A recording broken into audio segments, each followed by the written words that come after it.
Hello, everybody. Welcome to another great edition of the Garage Shop Insider Podcast. My name's Tim Packman. We've talked to the guys through all these other episodes. This week, we're going to go to the ladies' side, women in racing. We're going to talk with the one and only Jennifer Jo Cobb. Jennifer, the pride of Kansas City. Thanks for being with us today. Thanks for having me.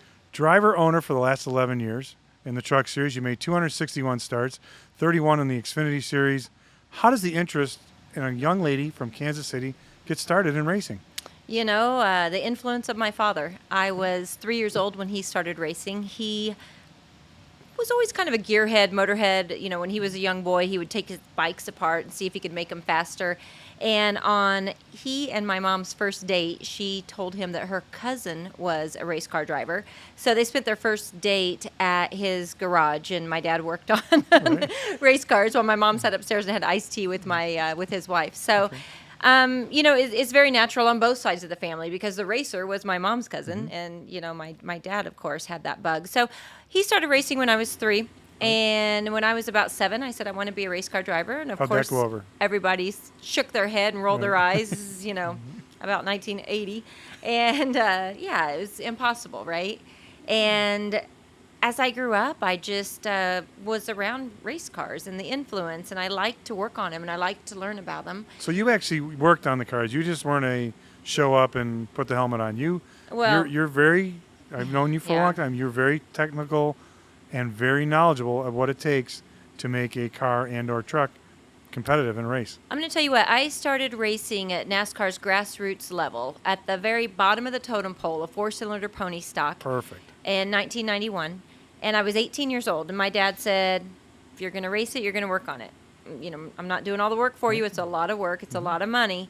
You know, we'll buy you a entry-level situation here, but you're going to work on it every night. And, oh, man, it was hell. I'm going to tell you, when you're 18 to 28 years old, and every night you have to work on a race car to prove to someone who, I feel like there was always a struggle. My dad wanted to make it so hard on me, I'd quit. And I wanted to race so bad that I just kept digging in there. And in the end, it worked out. It toughened me up a lot. Sure. It taught me a lot about race cars. What's the biggest thing you think it taught you? You know, just the diagnosis, you know, and even now, not just as a driver, but a team owner, to go, you know what, I remember back when that happened once before. And, you know, something happened, and we fell out of the Bristol dirt race, and I wasn't sure why. It said we ran 260 water temperature all race long. Ilmore called me, said it read 302 all race long, and just, you know, toward the end of the race on a caution, the engine just shut off. Well, we're new to the ECU non-carbureted, you know, situation. And so what I learned was, no, I didn't blow an engine. It was actually a sensor that was telling the computer that it was running hotter than it was. So we changed that sensor out, and everything was fine. But, you know, so now moving forward, I'll know that. So every time... That's why I became a motivational speaker. Every time you fail, you learn something so that the next time you know how to overcome it. So it's I'm grateful. It was tough at the time, but obviously it's given me, you know, a life that I love. We're not a top 10 multi-million-dollar team, but for a girl from Kansas City that, you know, whose mom worked on an assembly line and my dad just had a little 2-bay garage, and they always told me, like, girl, you're dreaming way out of your league, but fortunately, I just feel like God planted a seed inside of me that said somehow, some way, we'll make it happen. And here we are. Have. You have. Did you win races on the ponies? Absolutely. Yeah. Eventually. Well, you know, no, it's all right. It wasn't easy. easy. Sure. It didn't happen right off the bat. Do you remember your first win? Oh, yeah. Tell me about it. Tell me the emotion of when you realize you're coming out of turn 4 and this checkered flag belongs to you. Well, when you're like running third and you're that close and everybody runs kind of the same groove and you go, you know what, screw it. I'm going to wreckers or checkers. I didn't even know the saying at the time. But I come out of turn 4 and I pass the guy on the high side and just cross the line in front of him. And, you know, I have this newspaper article that's, you know, KCK woman first win, you know, that kind of thing, makes history and all that good stuff. And I mean, there were other women that had raced before me at Lakeside that were actually pretty successful. So it just, you know, I had some good influences for sure. And I'm very grateful to be born and raised in Kansas City, Kansas. I love where I'm from, and I love my home tracks, Lakeside Speedway and the great I-70 Speedway. That was, man, talk about a difference in speed. Some guy spun me out at I-70, and I was like, wow, you don't know how fast you're going until you do a 360. And of course, you get that bug and you get that confidence. And so, I did pretty decent at the local level, but there's still always someone to outmoney you. There's always that. And when I first ran at the Kansas Speedway in 2002 in an ARCA race, that's when I was like, I had a dream prior to that race that you don't know what it's like. All you've raced are these little tracks your whole lives. And to be honest, everything I had ever raced was a 2-barrel carburetor. I raced a 4-cylinder pony stock. Our super late models were 2-barrel carburetors. I don't know why. So I don't know. I just had this dream that I physically couldn't turn the wheel. But when I did it, I finished 16th in that first race, and I was like, I'm going to spend every night trying to do this instead of every night, racing what I've been doing for 10 years. It inspired you to want to move up and progress up. Absolutely. So where did you go from there? You did you did some ARCA starts? My first ARCA race was in 2002 at the Kansas Speedway. I had an attempt that never became a reality in 2001. The little team that it's like I learned in the South, like bless their heart, they showed up to the racetrack without a C. It just wasn't. Wow. Okay. When you don't have a lot of money, you get what you pay for. Yeah, kind of important there. So in 2002, I had that start. Met a lot of really great people along the way that helped me with one-off races here and there. So I would bust my butt to go find a sponsor, and I'd race maybe once or twice a year. I think my best year during those days was 2004. I had 3 ARCA top 10s. Good. And I qualified 28th out of 55 nationwide at the time cars at Homestead Miami Speedway. But of course, spun out on lap 3 because I didn't know better than to pull in the pits and go, this damn thing is way too loose. Tighten it up, which I now know how to stick up for myself and say. So, but it was a lot of false starts. And honestly, I chased it for over 7 years. And during that time, I worked for the Richard Petty Driving Experience. I guess I should say, over 8 years. And had the opportunity I was just looking for a truck to run at Daytona. That's all I wanted. Right. But you'll find out that people don't sell good super speedway cars or trucks. So we found someone selling an entire team, and it included the number 10, which was kind of fortuitous. It was pretty cool because I have a napkin. When I dreamt of being a racer, on this napkin, I sketched out a car and put a number 10 on it. Really? So how cool is that? That's pretty cool. Yeah. Did it look like this number 10? It looks a little bit. We'll get to your line there in a minute. Yeah. So you bought your team? Bought the team, and, of course, everybody thought I was just some rich bee that came in and came from money, and, nobody really knows my history or, I guess I kind of have the appearance of having a lot of money, but I don't, I just figure it out. And that's why the motivational speaking and trying to be an example of never giving up is important to me, because I know what it's like to not have what it takes, to not have the finances, to not, to be, here's an example. If you can just put yourself in these shoes. I think it was 2010, and we were at ORP in Indiana. And, oh, my gosh, that place is so hot in July when we raced there. It was so hot. And I got out of the truck as a rookie, and I've always done well with the heat, but, like the room or the, surroundings turned white. I thought I was going to pass out. I recovered. I'm good. Everything's good. Well, I've got my helmet. I've got my radio, my Hans, my earpiece. I've got all my own gear. And I fought my butt off that race in a truck that was ill handling because we had all hand-me-down stuff on it. And as I'm walking out by myself, holding all my own stuff, Kyle Busch's helicopter starts going up in the air.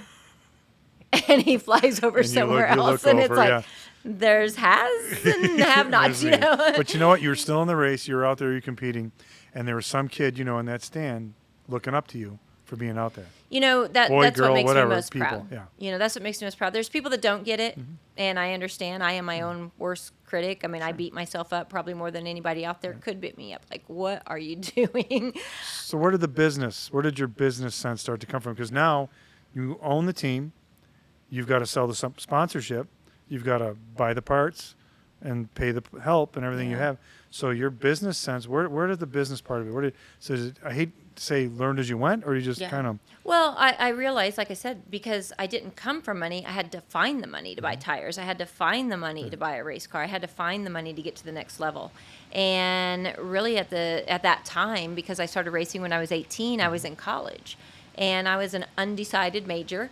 And all of a sudden I was like, hold on a second, marketing and sales. Right. How do you get the money? How do these people do it? Well, they have sponsors that pay for it. And so I just put everything I had into learning about sales, learning about marketing, online courses, networking everywhere I went. I was 20 years old racing a pony stock and had business cards, Perfect. And so it is a business. Did you ever have a point where you said, you know what, I'm done? All the time. Okay. But what keeps you going then? It seemed like every time I was at my lowest of lows and I decided that's it. No more. I remember, laying on the bathroom floor crying. I had just gotten my first round of Botox and my head hurt so bad because you can't move it and you're like crying so hard. Right. And it was after my first truck race, actually. Was it my first truck race, or it seemed like I blew an engine or something? Something went wrong. And I heard an actress say that she had that crying on the bathroom floor moment and she was done. And then the biggest role of her life came along just a little bit after that. So sometimes you have to surrender. And if it's meant to be, I'm a big believer in you don't quit because things are so hard. And that's the first thing you say to yourself. Oh, it's not meant to be. Things are so hard and difficult. And it's not for me. It's for everybody else. And I'm a believer that if it's for you, you don't give up on that dream. Right. But yeah, you can surrender. You can basically hand it over to God. Right. Say, if this is meant to be, something will come along. And it always has. I've had so many lowest of lows that nobody dreamed I'd come back from. And something comes along. And I just think it's a accumulation of all the years and meeting people. Relationships. Yeah. Like any business is developing relationships. And you just never know when that person's going to think of you and reach out with an opportunity. Because I've always said, if I ever win $100 million, I'm giving you a couple mil so you can have a really good season and get out there and enjoy. Please take over this team. No. Jesus, take the wheel. No. I don't want to take the team over there. I'm going to give you the money to use to improve Being your team. Being a race car driver is awesome. Being a team owner kind of sucks. At what point do you sometimes have to because there has to come a point during the race weekend when you got to separate the two, or the race week, because it's business until, let's say, Thursday, Friday, and then you've got to transform into driver. Unfortunately, I don't know if I ever get that opportunity because I'm a team owner so that I can drive. Right. I'm not a driver so that I can be a team owner. And so when I'm behind the wheel of that race car, I'm all about protecting not just the longevity of the team, which is probably, everyone says, what's your biggest accomplishment? And, I've done some things that I'm proud of, but I think the longevity is the biggest accomplishment. 11 years. Because we've outlasted a lot of multi-million-dollar teams. As a driver owner, too. As a driver owner, as a woman. Right. Women, we're not supposed to know about this stuff, right? Yeah, but your intelligence goes beyond. When I've had conversations, and I said what happened this weekend, you can tell me mechanically exactly what happened. And you're very honest with your fans and your followers on social media, saying, hey, here's what happened, here's a picture of it. But it lets people know that this is what happens. We're not just making stuff up. No, you can't. And you'll take a picture and you'll show them. Yeah. And I always thought, you know what, give her credit. She's not trying to hide it or wasn't meant to be. We learned a lot. And when people say we learned a lot this week, to me that means you sucked. And that's all. And you're just coming, we learned a lot we can use next week. No, you just you were terrible. That's all there was to it. And you always point out, here's what kept us from having a better weekend. Well, let me tell you something. I would love to be a top 10 and a winning team, and I have this, crazy hope that maybe someday we will be, no matter how old I am. And I think it's important to align with other people with that vision and those goals. And Tori Martin is a country music singer, and she was on my truck at the Bristol Dirt Race, and she has this great song out. It's "What Would Dolly Do?" And it's just such a great mantra. Would Dolly go, I'm too old, I'm done? And so Tori and I are really launching this thing. I'm kind of letting the cat out of the bag, but I don't think she would mind. But we're really about to launch this thing called Not Done Yet. Because at 27, she has been told, well, you want to be a country music singer. If you don't make it by the time you're like 25, you probably should do something else. And so I think that you've got to let go of those paradigms. You've got to let go of those, antiquated ways of thinking about life. It's feasible we'll live to 80, 90, 100. So why would we stop doing what we love at 40, 50, or 60? My dad raced until he was 68, and really, he just didn't. He didn't necessarily work out or eat healthy. But he was out there or doing otherwise he'd probably still be doing it. So but he I just enjoyed. don't see an end in sight. People ask me all the time, when will you retire? What's next for you? Why do I have to? I don't know what's next I for can me. keep going. Yeah, I'm just going to keep Bobby racing. Ellison won the 500 at age 50. I love that. Yeah. Yeah. Come on. So the people that told you along the way, you'll never do it, you'll never make it. Like I come from Buffalo, New York. Not a big hotbed for NASCAR racing. And along the way I had people say, you better think of something else. You better have a backup plan. I was like, I don't have a backup plan. Yeah. And this sport, like you, has kicked me in the teeth. And I go, I'm done. And I go, maybe not. Maybe there's... Yeah. And then something happens and you're like, I'm back in. I'm good. I always say, as long as it's in your heart, yeah, you got to keep after sure. it. You can't just call it quits. Mm-hmm. But many, many times, they call it these days the side hustle. Mm-hmm. So while I was racing and while I was trying to be a full-time professional racer in NASCAR, I had so many different jobs. I mean, I was a cocktail waitress at Harrah's Casino in Kansas City. I was a valet parker at a dog and horse racing track. I was a secretary for an accounting software firm. I was a salesperson of office supplies. I tried to sell cars for 1 month, and that really wasn't me. I mean, sure. you gotta make a living. You gotta keep yourself going. You gotta pay your bills. You gotta be a responsible human being. But you've also got to make those sacrifices to put in the time and the effort to do that or to pursue that dream on the side. So the business sense has led you to motivational speaking. You're a spokesperson. You went to Russia a couple times to represent motorsports and talk to people over there about what it is you do. I mean, Kansas to Russia, that's kind of a big, like, that someone said, hey, we would like you to go over there and represent what we do here in America, racing. That's the biggest thing is when you put the work in and when you sort of honor what it is you do, it can give back in ways that you would never dream of. Mm-hmm. And I dreamt of being a professional race car driver, but I never dreamt I'd be an international speaker. Mm. Let me tell you a story about a failure becoming a success. I was at Homestead, and I had the number 0 in the race, the number 10 in the race, and both those sons of guns blew engines on the same night before the green flag. Right.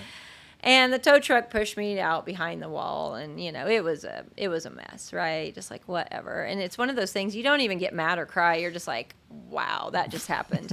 And so the race is happening. I'm standing outside of my truck, and here comes these two people, and they have this thick accent, and they're talking to me, and somehow I'm holding it together to talk to them. They were NASCAR Euro Series team owners. Oh. And the guy says, we want you to drive for us. Well, you know what that means. We want you to go find money to bring me. Sure. Because that's how racing is. Yeah, drive for us, just go find money. So a few months later, he contacts me. He goes, you don't want to drive for me? I'm like, sure. How much is it going to cost? Let me see if I can get a sponsor. I've got to focus on my team. Mm. What's it going to cost? He said, well, I think I can help.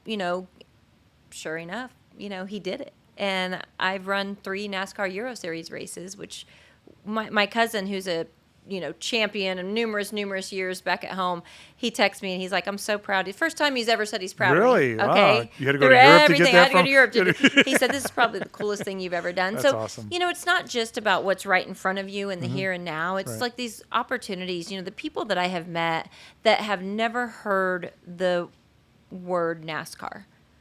They just know, wow, there's a race car driver. It's a chick. She has a funny accent, speaks another language than me, and I'm studying English, and this is pretty cool, and she's right here in front of me. And that's what it was like in the country of Georgia and all over. It's funny, the Russians call themselves the Russia. The Russia? All over the Russia. And I have lifelong friends from those trips. It's just, I gave a lot up for racing my entire life, but it has given me back so much. And what's the biggest thing you've gotten back out of it? Oh, gosh. I think the knowledge that I can overcome any obstacle, that every problem has a solution. Right. We have been broke down on the side of the road with practice starting in 2 hours and put on Facebook, need help. 2 strangers pull up. One loads one truck up, one loads the other truck up. We slide in right before they close the gate for second practice, got out for second practice. Both trucks make the race. Every problem is an opportunity to find a solution. Don't think it's impossible. And that's what I've learned. And that's something you can take to anything in life. I think if you ever wrote a book, the average race driver's book is like this. I think yours would kind of be of a novel because, and I don't mean that in a bad way. I want to. You've been through, and you're still here. You're still here. You're still doing it. Things people wouldn't believe. No, like if you hadn't lived it with me, you'd be like, "Oh, she's so full of it." But the big dollar teams we've talked about, and I'm going to not Brad Keselowski Racing, big dollar team, gone away. Other teams have gone away, and you're still here, and that shows a lot about your tenacity, perseverance, and your drive. And so when people come to you and say, "How do you do it?" or "How could I do it?" what's your advice to them? You got to want it. Mm-hmm. You really have to want it because you really have to be dedicated to overcoming the failures. And the biggest thing I talked about when I went to Russia was expect failure. Mm-hmm. People don't expect failure. They don't realize that failure is a prelude to any sort of success. Mm-hmm. It just, the biggest analogy I like to use is when you're a baby and you start walking, how many times do you fall down? A lot. 10? Sure. 20? What do you do? Did you go, damn, I'm just not meant to walk. I guess I'll give up. That wasn't meant to be. And that's what I tell the students, is like, y'all walked in here today, so apparently you have it in you not to give up. Expect failure. Expect it and know that there's a way to overcome it.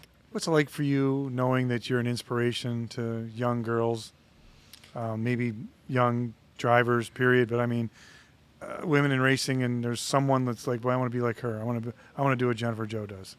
Well, I mean, I don't know. I guess I don't know if I'm an inspiration like that. I feel like they're like, oh, I want to be like Danica, She's not driving anymore. Yeah, but so I don't know. But I will say this, that I do feel a responsibility, and it doesn't matter, Haley Deegan has, the NASCAR world by its balls right now, and that's great. Yeah. I, at my age versus her age, I want her to succeed. Mm-hmm. We have nothing in common other than the fact that we're the same gender.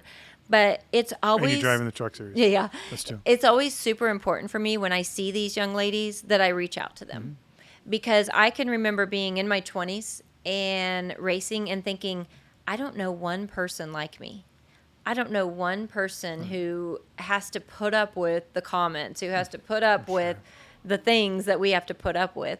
And so it's always important for me to sort of reach out or say, hey, or let them know I'm a friendly face, like welcome, and I'm here if you need me. And, of course they never need me, but you never know. Someone might want to call you someday. It is important for me. And, Natalie had a few rough runs and she didn't ask for my help, but I just approached her. I was like, may I talk to her? And I'm like, hey, Natalie Decker. Yep. Every failure, there's a success behind it. Don't just, you're being tested. Just pass the test, keep digging, so, got to know her family really well. So I've been through so many things that it's just, it's important that I don't hide them. Mm-hmm. I think, one of my biggest strengths, like you said, with our fans is authenticity. Mm-hmm. And here's where we fail. Here's where we're trying to do better. And of course, if we had $3 million and, things would be a lot different. Okay. But 3 million, folks. 3 million. Yeah, there you go. You have a clothing line. You started your own clothing company. So I started that, way back in the day. I thought, female race car. It started because I tried to get a sponsorship from a clothing line that was catering to female NASCAR fans, and they wouldn't do anything to help me. They wouldn't give me a T-shirt. I thought, well, maybe I should do this myself. But what I learned is my fan base is more male. Yeah, that's all right. So, and my fans wanted to buy things that were more JJCR branded. So I still have ideas for that clothing line.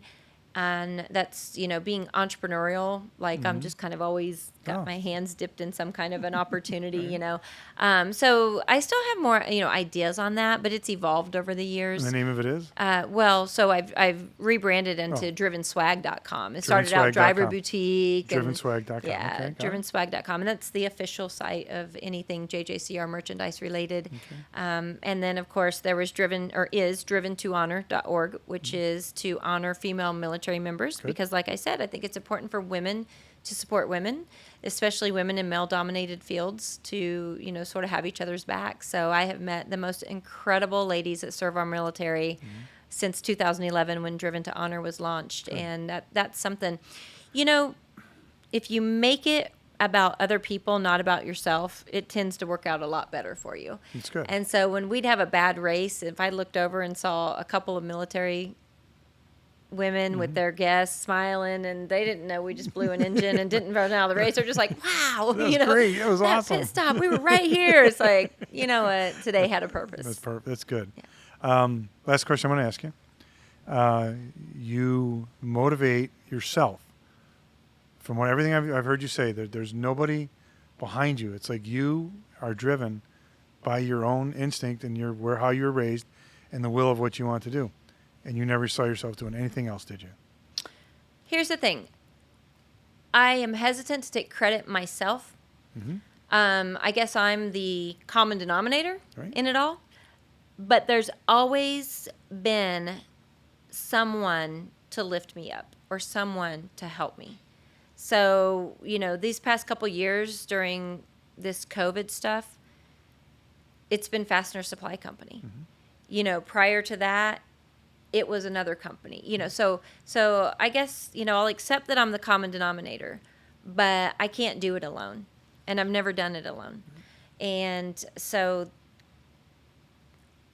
I think just to try to be genuine, show appreciation, and it's so hard when you're pulled so many different directions and you're like, I really want to write a thank you note, or I really want to, and I carry these thank you cards around with me, and trying to get better at that stuff. And it's like people will text me and I'm like, oh my gosh, I swear I text you in my mind. I text you back in my mind. Yeah, I know. I've been there. No, I'm just kidding. No, You're one of those people I'm like, I'll send you a note. Like, If I hear from you in a week, I'm like, okay, got it. Yeah, That's all yeah. good. So that's fine though. Well, thank you very much for being with us.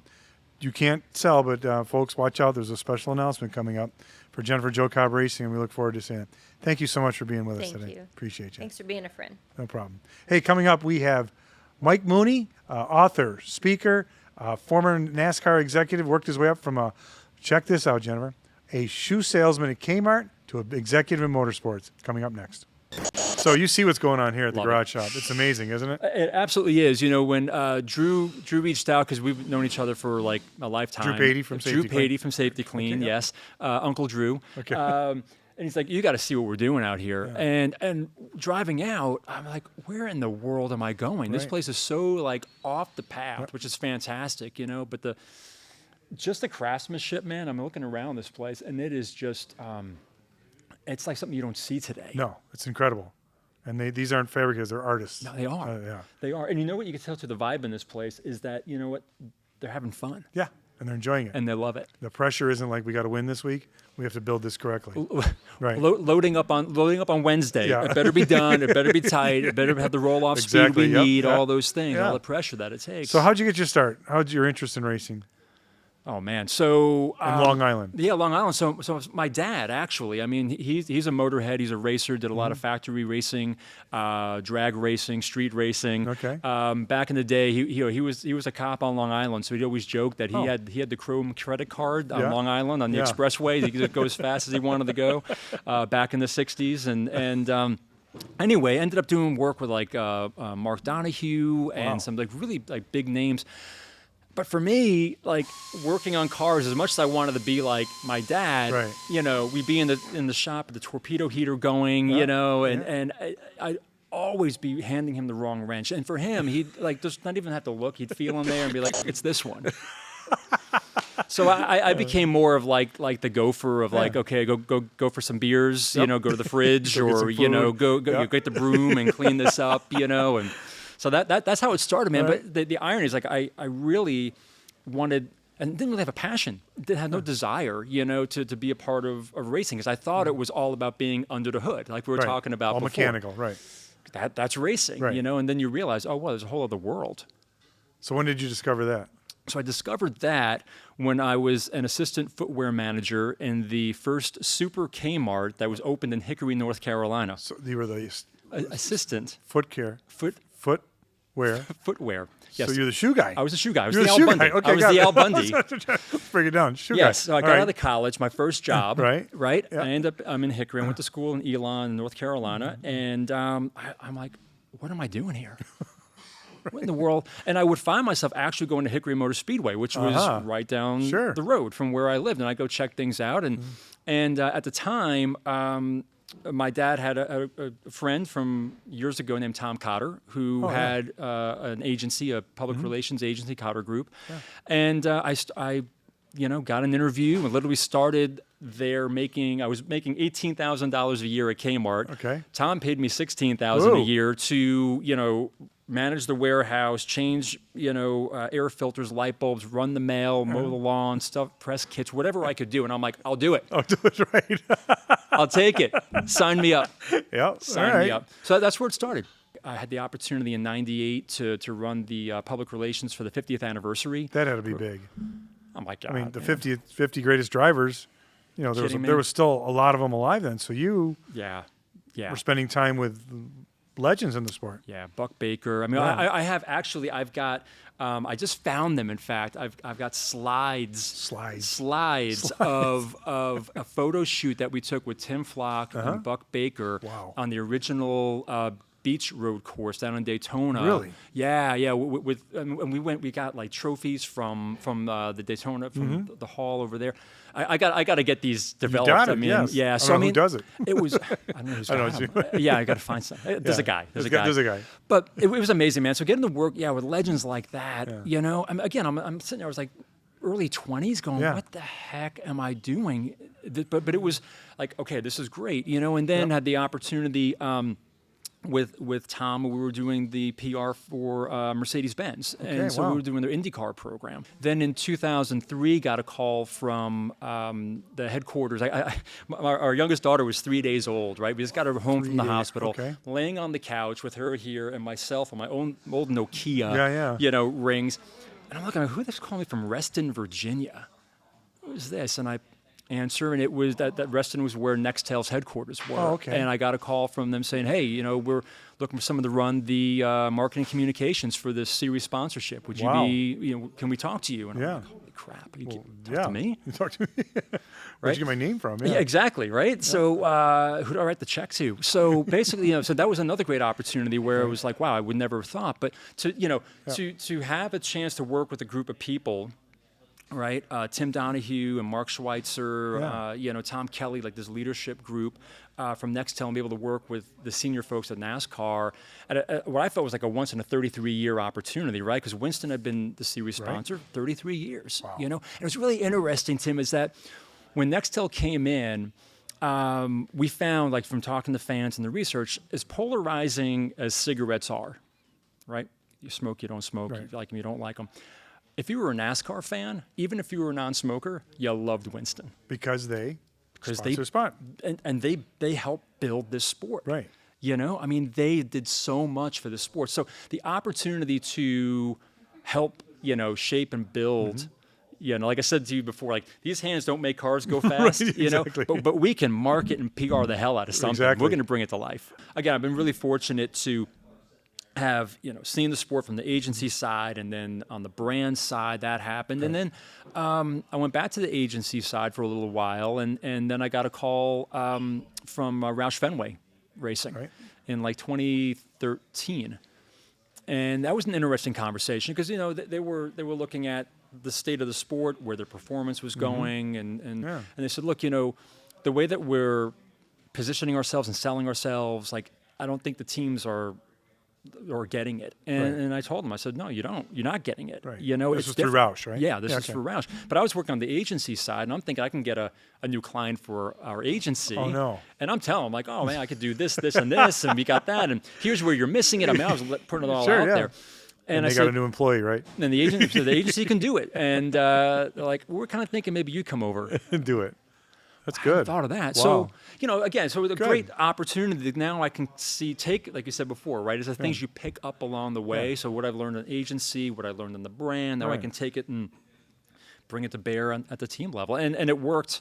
It worked really well. So you come to a place like this, and what Aaron's built and under his vision, man, again, they're doing it for the passion and the craft. Right. That's good. Yeah. So you moved on from there, and you went on to Roush. You went. Yeah, so I was with Roush for about 5.5 years, or seasons, right, over there, which was great. But man, I had a different calling that was really starting to come up, and it was really about really started with the message around reputation. A lot of the work I was doing in crisis management, you know what that's working on that, and I mean everything from unfortunate driver deaths to sponsor bankruptcies to our drivers, saying knucklehead things on TV, right? Yeah. And this question kept coming back to me where I was like, well, how much is your reputation worth? Right. And when we talk about reputation management in the sport, it was always after the fact. It was always after the shit hit the fan. Right. It was like, oh, now what? Now what? And instead of being ahead of it, like, hey, how can you prevent this from coming to that point? Yeah. Correct. Yeah. It's the what if. Right. Right. And let's be intentional. Let's get ahead of it. What if we could use reputation as actually a business differentiator? What if we could use that to help protect, us from issues? Right. So that led me to writing a book called, It's, these hands don't make cars go fast. I've written two myself. I got a third one coming up, but go ahead. Yeah. Right. So what's the book? So the book is called Reputation Shift. And it's lessons from pit road to the boardroom. And it's like, I give, in this 5, actionable strategies that people can put into play today, like you and me. It's like the reputation of the garage shop isn't built by the garage shop. It's built on the shoulders of all these guys, right? And their actions and what they do, their values and how they live it out. So it's this idea that in this hyper-connected world that we're living in today, where we're all citizen journalists and people are putting things on TV and internet. Well, what can we be doing to build our reputations that then build that around? So I took that with the book and, stories from my career and I had companies that were asking for it and different organizations wanted me to come in and do workshops on it. Wow, and good. So I said, hey, I'm going to try this idea of being home 25 more weekends a year. It's a crazy thought. And your wife looked over and on Friday goes, who are you? What are you doing here? You're still here? Oh. So you obviously, that's been a couple of years now, right? Yeah, I'm going 3 years. Very good. I have read this book, and it has changed my life.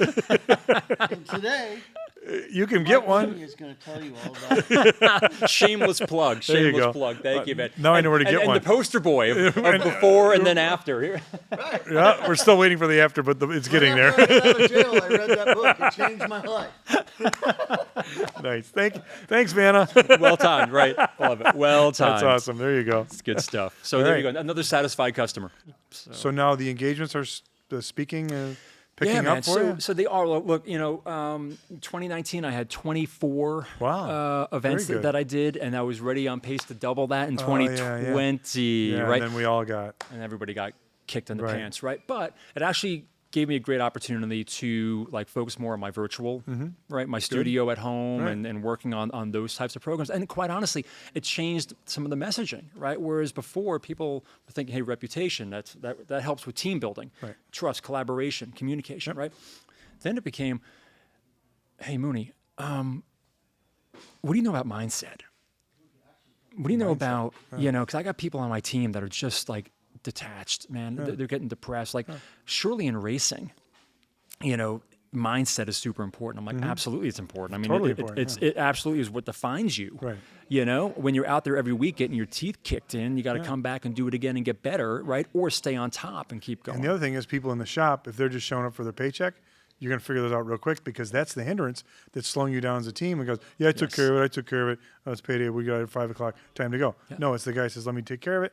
and the rest will follow. That's what I always Yes. said. So 100%. So 100%. you're trying to. So this get was one people of to those get back, things yeah. where I'm like, okay, great. Well, now I've got a whole program. It's called Mind Shift, Mm-hmm. and it's shifting mindsets to drive continuous improvement. Wow. So it's the whole idea is taking people. It's not just enough of saying, hey, feel good and Right, everything yeah. happens for a reason. No, it's talking about things like control, Yeah. emotion, perspective, right? These Negativity, anchors, yeah. right? Sure, Exactly. And then going to, but how do we continue to improve? Because the business still has to keep moving Right. forward.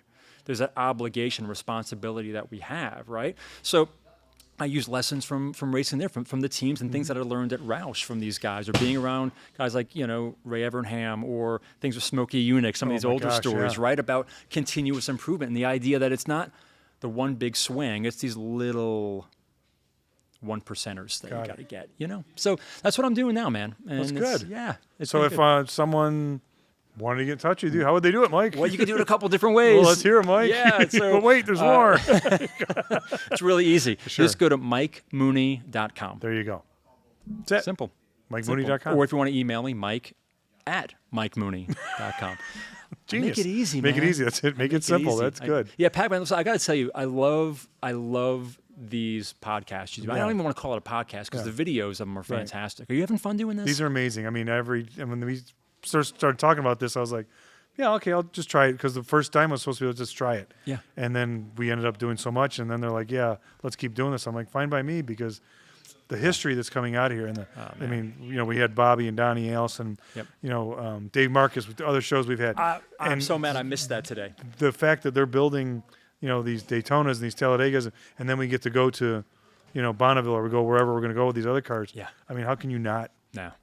Like you, I don't work on them, but I enjoy the speed, and I love the story. I like telling the story. Yeah, we've always good. been good at that, man. That's always been that's been like your gift. Yeah. Whether it's been no, I mean seriously, No, I mean mean that, yeah. yeah, it's true. I mean, there are people that they're in their sweet spot. They're kind of living out the DNA, and that's not like your X and Y chromosomes. Right. That's divine natural ability. It's the thing that makes you you. Oh, thanks. And for you to be able to, have seen the sport from where you've seen it in all the different areas, from media to teams, right? And to be able to come here, I mean, Right. that's just The attitude blast. and the demeanor in this place makes you want to do good, Yeah. and just be around them. So great. yeah.